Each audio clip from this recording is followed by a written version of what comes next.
قالین یا کارپیٹ پر بچہ پیشاب کرے اور وہ خشک ہو جائے تو کیا گیلے پاؤں کے ساتھ ہم اس پر چل سکتے ہیں؟ اس سے ہمارے پاؤں ناپاک ہوں گے یا نہیں ہوں گے؟ تو اس مسئلے کو آپ سمجھے۔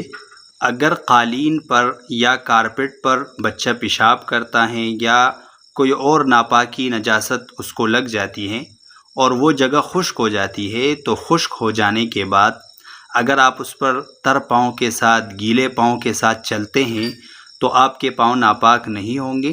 بعض لوگ اس میں بہت زیادہ احتیاط کرتے ہیں کہ کون سی جگہ ناپاک ہے، ایسا نہ ہو کہ ناپاک جگہ پر ہمارے پاؤں لگ جائے۔